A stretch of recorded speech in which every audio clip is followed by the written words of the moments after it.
Hello and welcome to Crash Course Metal Volume 2 Shock Rock, the most comprehensive beginner series on heavy metal guitar playing ever made. We are here at the world-famous Rainbow Bar and Grill, located on the Sunset Strip in Hollywood, California. This place has been the heart of the heavy metal scene since the early 1970s. If anything metal has happened, it has happened here on the Sunset Strip. My name is Joey. And I'm Edward.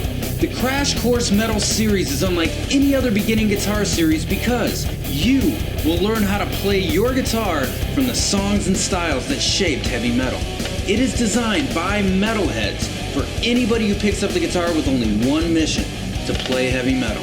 The topics we will cover will range from history, culture, guitar playing techniques, style, and the gear you will need to play heavy metal.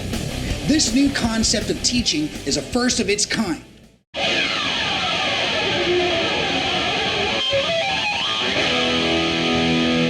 Shock rock is a term used to describe artists who combine hard rock and heavy metal music with elements of theatrical shock value in live performances.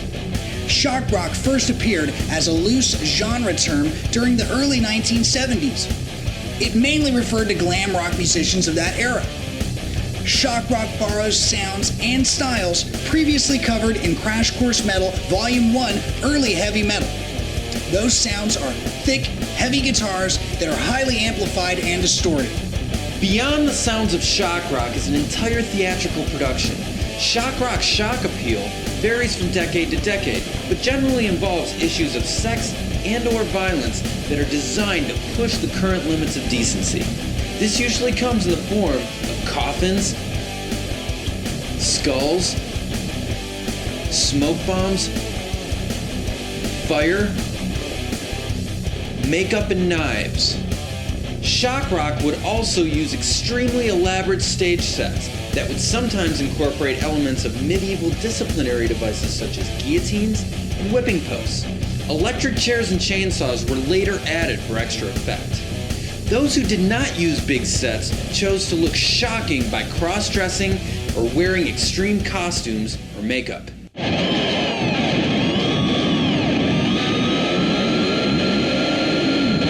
Shock rock has its similarities with heavy metal, previously covered in Crash Course Metal Volume 1 Early Heavy Metal. Shock rock also has deep musical roots that can be traced back to medieval times harmonically. Like with heavy metal, you may find the harmonic interval known as the tritone. The tritone sound has been described as anything from oppressive, scary, or an evil sound. The tritone was extensively used by the likes of Beethoven and other composers of the medieval times. Shock rock and heavy metal can be dated back to the 1500s with the tritone. With the 1800s came slave music. By the time the 20th century had arrived, we find the tritone dominating the blues. The elements of heavy metal, combined with shock rock's unique blend of elaborate stage sets, costumes, and makeup, give shock rock its own place in heavy metal history.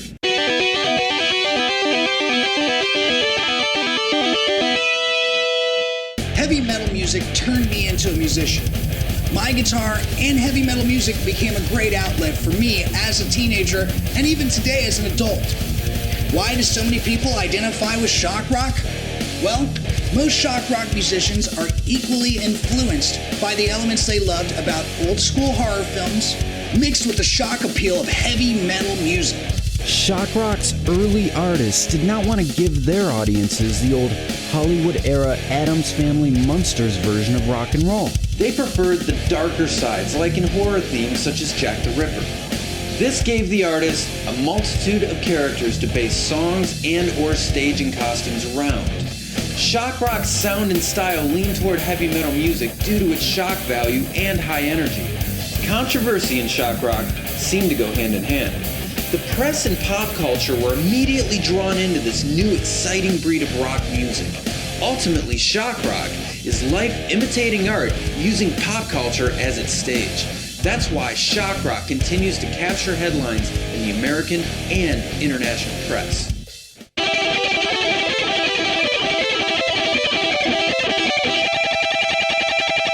Screamin' Jay Hawkins was quite possibly the first shock rocker. He achieved success with his 1956 hit, I Put a Spell on You. Hawkins began his stage show where he'd emerge from a coffin. He'd sing into a skull, and he'd also set off smoke bombs, among other gimmicks.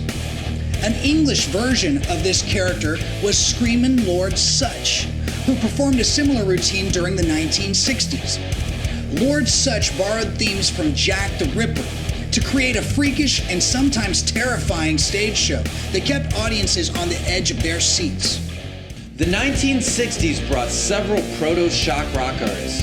In the UK, The Who often destroyed their instruments for shock value. Arthur Brown felt that his hit song Fire needed to be accented by wearing a flaming headpiece. In the US, Jimi Hendrix set his guitar on fire at the Monterey Pop Festival in 1967. Also in the US, Detroit musician Iggy Pop's violent, psychotic live persona did not need props, though peanut butter and raw meat were used as body rub and audience-bound missiles at one point. All this to inspire awe and often real fear from a live performance. With a career spanning the mid-1960s to recent years, Alice Cooper refined and defined shock rock. In the early 1970s, Cooper's unique brand of heavy metal, complete with elaborate, satirical, and highly controversial live performances, were the sensation of the day. Combine that with the cross-dressing, part punk, part rock, part glam confusion of the New York Dolls, and you have some pretty powerful sources to draw inspiration from for many future shock rock artists. It wasn't until Kiss took over the genre did shock rock get an extreme shot of adrenaline, fire, and makeup, with no one coming close to the band's level of commercial success and live audience draw until 1980. It took one of the founders of heavy metal to bring shock rock into the 80s. When Ozzy Osbourne, formerly of Black Sabbath, signed as a solo artist, his shock rock status was eternally immortalized. Ozzy thought it would be a good time to shock the record execs at a meeting by releasing some doves to fly around the room, and it's alleged that he then grabbed one of the doves and bit its head off. He then spat it out in the room in front of everybody. Then, with blood still dripping from his lips, a security guard came to remove him. On the way out, he then grabbed another dove, bit the head off another one as he was swept away. And when the New York Dolls needed a replacement guitarist for Johnny Thunders, Blackie Lawless was man enough to step in and dress in drag, although the stint only lasted with the Dolls for 2 weeks. In 1982, Blackie Lawless would form one of the most controversial bands of all time, W.A.S.P. W.A.S.P's act was so offensive they caught Congress's attention and were cited as one of the top offending heavy metal artists by the PMRC in the mid-1980s. The Parents Music Resource Center, or the PMRC, was an American committee formed in 1985 by 4 women. The most recognizable would be Tipper Gore, wife of Senator and later Vice President Al Gore. The PMRC claimed that popular music, and especially rock and heavy metal music, was partially responsible for an increase in rape, teenage pregnancy, and teen suicide. The group's mission was to educate and inform parents about the growing trends in music towards racy lyrics that glamorize the darker elements of society. Their other mission was to seek the censorship and rating of music.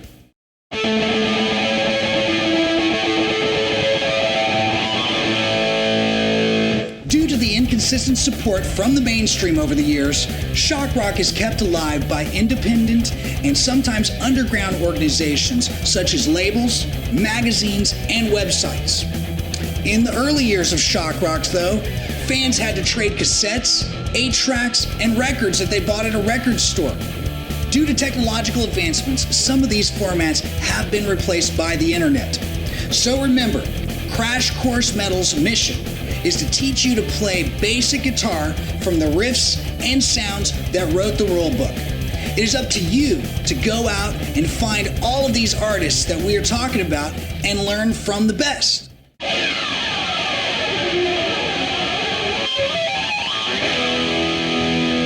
Heavy metal guitar is physical, demanding, and requires some technique. Using our Crash Course Metal Guitar method, you will learn how all the featured riffs and examples in this lesson are similar and relevant to each other in their roots. You will also learn the basic heavy metal scales and chords. The point of these techniques is to help you recognize when they are being used by your shock rock artists in their favorite songs. So no matter if you're learning your favorite Alice Cooper or Kiss album, Crash Course Metal will significantly advance your ability to play this type of shock rock. Ultimately, Crash Course Metal will give you a clear understanding of the techniques that were used and how they apply to your guitar playing and songwriting abilities today.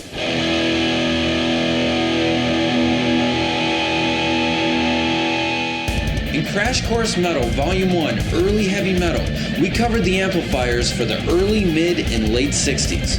Basically, by the mid-60s, the hard rock guitarists were ready for more power, more tone, more importantly, more gain or distortion. This tone came in the form of a Marshall amplifier, which was basically Jim Marshall's version of a Fender Bassman amp. Amplifiers from the 1970s and onward can be distinguished most easily by their brushed metal front panel and the addition of color. After the mid-70s, in order to streamline production, the inefficient hand wiring was discontinued and all Marshall valve amplifiers were switched to printed circuit board paths. The result is a similar sound that some enthusiasts dub as more sterile sounding, although this is a hotly debated topic within the musician community. Marshall introduced the Master Volume Amp to make the amp volumes more manageable. This was in response to the demand for yet more distortion because many techs at the time had been modifying the amps to achieve similar results. Because the valve industry had begun to fade and Marshall became worried that the standard power valve, the EL34, would soon become unavailable, a number of amplifiers were factory equipped with the 6550 power valve, a valve that contained a completely different tonal character. In 1981, Marshall launched the JCM 800 series that marked two separate power levels, the 50 watt and the 100 watt. Some people loved the resulting sound, but it was generally considered to be a downgrade in sound quality.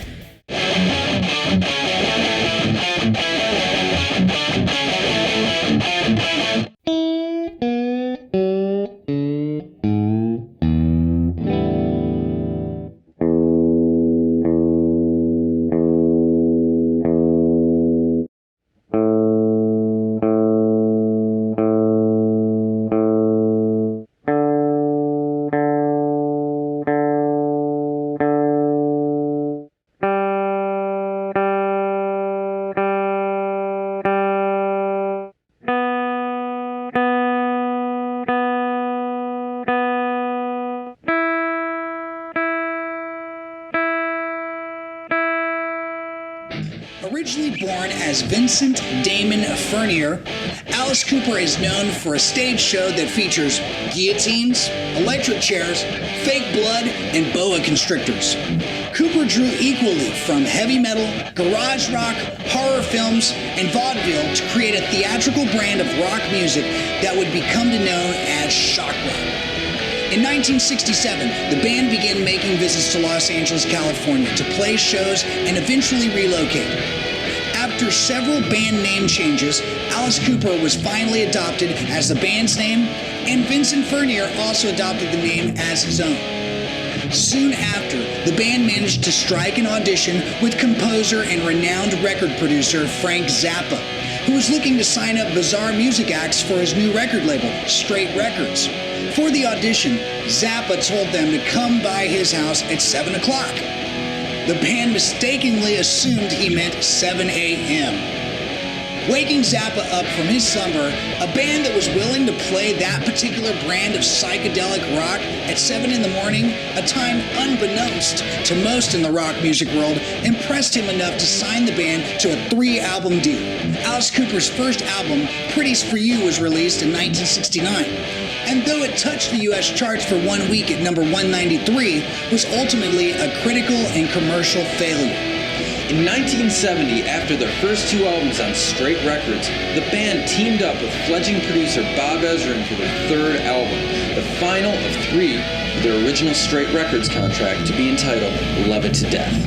This album would be the first of 8 Alice Cooper group and solo albums done with Ezrin. Ezrin is credited with helping create and develop the band's definitive sound. Their first hit single soon followed, 1971's I'm 18. This next riff is what most people associate with shock rock. The riff is based off of the E minor scale we covered in our earlier exercises. Most of the lead work is based off of the E minor pentatonic scale, keeping with the traditions of blues and hard rock.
The New York Dolls are a rock band formed in New York City in 1971. The band found little commercial success during their existence, but the New York Dolls set up much of what was to come in the punk rock era and even later. The Dolls' over-the-top cross-dressing influenced the look of many new wave and glam metal groups, and their shambling, sloppy but high-energetic playing style set the tone for many later rock and roll bands. The Dolls looked like a gang of transvestites who had broken into the Rolling Stones and Mark Bolan's wardrobe trunks and made it even more androgynous and exaggerated.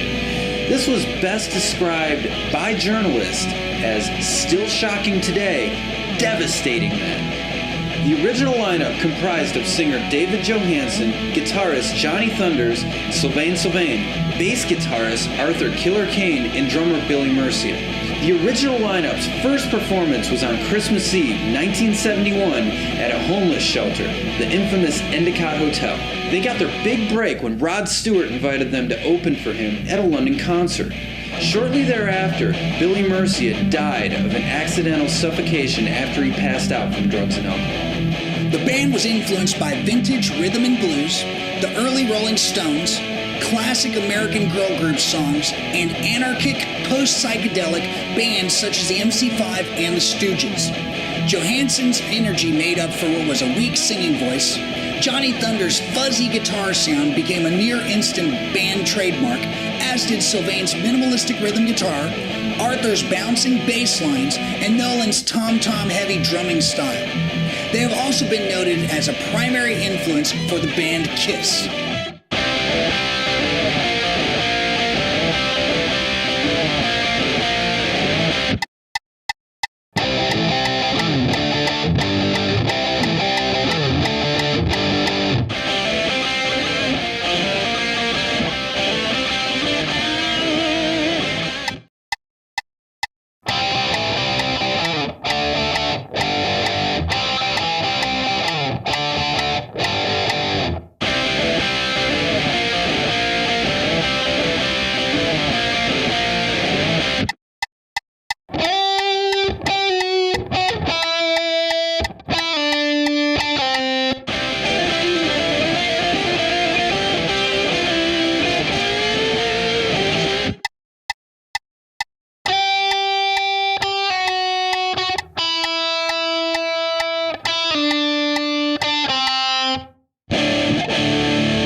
In late 1972, Gene Simmons and Paul Stanley placed an ad in Rolling Stone, seen by Peter Criss, a veteran drummer from the New York club scene. Criss auditioned for and joined the new version of Wicked Lester. The trio focused on a much harder style of rock than Wicked Lester played.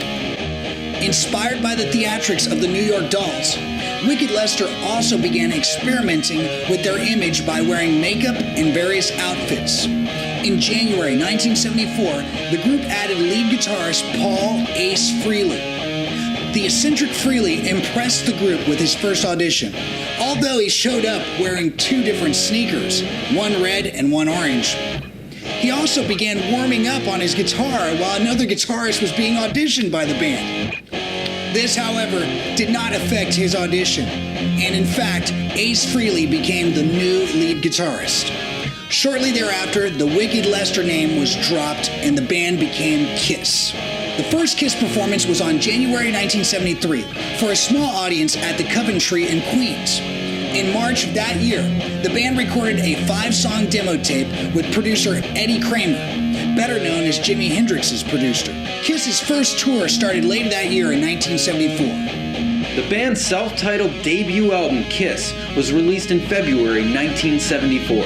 The record label and Kiss promoted the album heavily throughout the spring and summer of 1974. Despite the publicity and constant touring, Kiss initially sold about 75,000 copies. The band flew to Los Angeles in August 1974 to begin recording their second album, Hotter Than Hell. It was released in October of 1974. With Hotter Than Hell quickly dropping off the charts, Kiss was pulled off of their tour quickly to record a third record. Kiss decided to trade in the murky, distorted guitar sounds of Hotter Than Hell for a cleaner, slightly poppier sound. Dressed to Kill, released in March 1975, fared slightly better commercially than Hotter Than Hell. It also contained what would later become the band's trademark song, Rock and Roll All Night. Although Kiss albums had not proven to be big sellers, the band was quickly gaining a reputation as a top-flight live act. Kiss concerts featured such things as Gene Simmons spitting blood or breathing fire, Ace Frehley soloing as his guitar burst into flames, a light and a smoke bomb were placed inside the guitar's pickups to achieve that effect. Peter Criss's elevating drum riser emitted sparks, and Stanley's Who-style guitar smashing would add shock, and you can't forget the pyrotechnics throughout the whole show. By late 1975, their record label was nearly bankrupt, and Kiss was in danger of losing their record contract. Both parties desperately needed a commercial breakthrough if they were to survive. That breakthrough came in an unlikely form of a double live album. Kiss wanted to express the excitement felt at their concerts with their live album, released in 1975. Alive achieved quadruple platinum status and spawned Kiss's first top 40 single, a live version of Rock and Roll All Night. It was the first version of Rock and Roll All Night with the guitar solo, and this recording has come to represent the definitive version of the song, replacing the studio original on the radio. At this point in time, shock rock had no bigger guitar hero than Ace Frehley. His trademark pentatonic and blues-based riffs and solos have been noted as primary influences for future guitar heroes, such as Dimebag Darrell and Slash. The following riffs are prime examples of how artists of the time were using blues and solo techniques to explore an entirely new type of hard rock and roll. Add some insanity, whether it be makeup or explosive stage shows, and you have yourself some shock rock.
1979, Ozzy Osbourne was fired from Black Sabbath, largely due to unreliability from drug abuse. He was replaced by former Rainbow singer Ronnie James Dio. Ozzy Osbourne was forming a new band. Future Slaughter bassist Dana Strum recommended Randy Rhoads to Osbourne.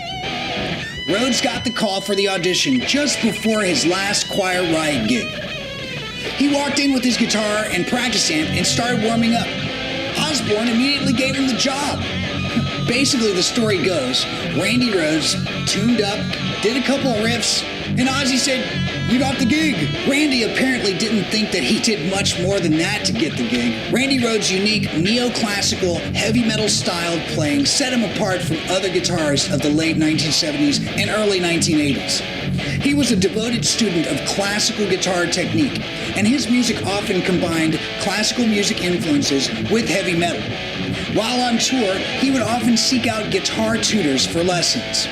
Rhoads arrived in England in March 1980 to begin work on Ozzy's first album. Rhoads and Osbourne met up with bassist Bob Daisley at an English pub. Osbourne heard good things about Bob Daisley's playing in Rainbow, so he asked him to join the band. Daisley accepted. Osbourne and company auditioned many drummers, but were being pressured by the record company to start recording. Finally, the last drummer on their list, former Uriah Heep drummer Lee Kerslake, got the gig. They also hired keyboardist Don Airey, who had played with Osbourne a few years prior on the Black Sabbath album Never Say Die. They headed into the studio to record the band's debut album, Blizzard of Oz. Propelled by Rhoads' inspiring neoclassical guitar work and highlighting Daisley's contemporary lyrics, the album proved to be an instant hit with rock fans, especially in the USA. A second album, Diary of a Madman, was considered by some to be an instant rock classic and featured more of Bob Daisley's gifted songwriting and Rhoads' impressive guitar work. Randy Rhoads was ranked as one of the greatest guitarists of all time by Rolling Stone magazine. Its release was met with controversy, however. Although the songs were written and performed by the same four band members who created Blizzard of Oz, the internal album art and credits were seemingly given to Osbourne's new touring band, consisting of the singer and Rhoads, along with former Quiet Riot bassist Rudy Sarzo and drummer Tommy Aldridge, formerly of Black Oak, Arkansas. March 19, 1982. While in Florida for the follow-up album Diary of a Madman tour, and 1 week away from playing Madison Square Garden in New York City, a light aircraft carrying guitarist Randy Rhoads crashed while performing low passes over the band's tour bus. In a prank turned deadly, the left wing of the aircraft clipped the bus and crashed into a tree, and finally a nearby house, killing Rhoads as well as the pilot and the band's hairdresser. Despite his short career, he is cited as an influence by many contemporary heavy metal guitarists. In 1987, Ozzy Osbourne released the Randy Rhoads tribute album to commemorate the 5th anniversary of Rhoads' death. The following examples involve palm mute techniques, hammer-on, pull-offs, and of course, your pentatonic scale.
By now, shock rock has had coffins, smoke, fire helmets, loads of makeup, and at least a couple of genuine guitar heroes. As shocking as all this was, the style had not and probably will never stop one-upping itself, and that brings us to the next band, W.A.S.P.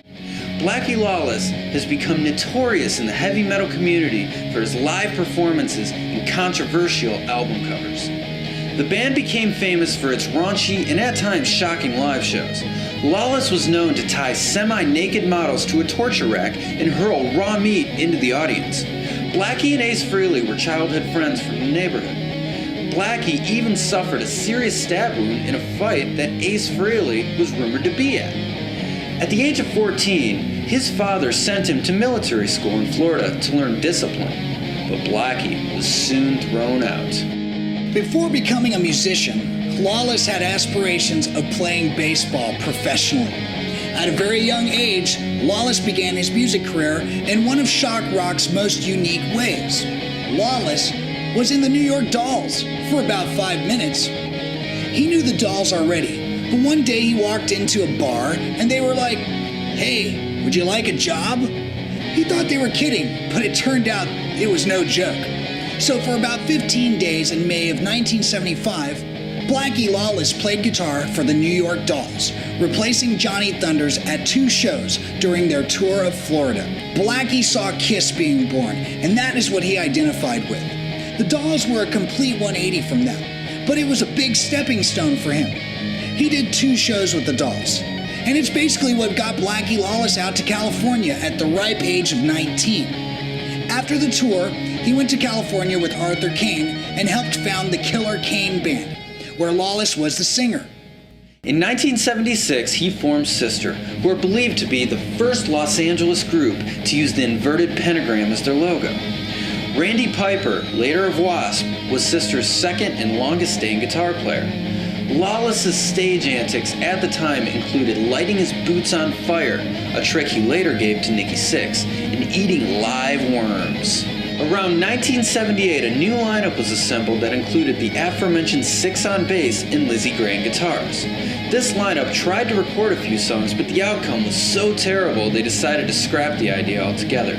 Around that time, Chris Holmes came into the picture for the first time to play guitar. According to Holmes, this lineup managed to at least play live. While playing the local club circuit for about a year, the band landed a reputation as the most outrageous act, which ultimately landed W.A.S.P a major record deal. It was during 1983 that Los Angeles shock rockers W.A.S.P earned their reputation as a no-nonsense act with an unforgettable stage show. With outrageous costumes and over-the-top antics, W.A.S.P put on one of the most decadent shows ever. Promoters tried to get the band to sign agreements, promising not to torture anyone, release rats, or throw raw meat at the audience. Meanwhile, their debut album, W.A.S.P, achieved gold status in the US and eventually sold more than 1 million copies worldwide. 1985 saw W.A.S.P release their second album, The Last Command. The supercharged sophomore effort would break the top 50 albums sold in Billboard's top 200 album chart in early 1986. It also sold over 1 million copies, their first album to do so domestically.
I'm glad to see that you've made it through Crash Course Metal Volume 2, Shock Rock. At this point, you have learned to play your guitar from the songs and styles that shaped shock rock. Everything we covered, ranging from the history, culture, guitar playing techniques, styles, and the gear you need to play shock rock. Crash Course Metal's concept of teaching is a first of its kind because we have covered a lot of the who's, what's, where's, whens, and whys of early heavy metal and shock rock. It is your responsibility to go out and discover all the artists of the time and learn from the originators. Don't forget to apply the techniques and knowledge of gear that we've covered. Everything from guitars, amps, scales, chords, palm muting, movable power chords, the blues, hard rock and solo techniques. Put all these elements together with a shocking appearance, turn it way up, and you got some shock rock. By now, you've digested this new format of teaching. Not only have we shown you what to play and how to play it, but hopefully now you know why and where you can use any of the concepts utilized in Crash Course Metal Volume 2 Shock Rock with your very own style of heavy metal. Keep in mind, you're embarking on a lifelong endeavor with heavy metal, and the Crash Course Metal series will help you walk through this journey. We would like to give an extra special thanks to the Rainbow Bar and Grill in Hollywood. Next time you're in LA, make sure you stop by. Until then, we'll see you on the Sunset Strip.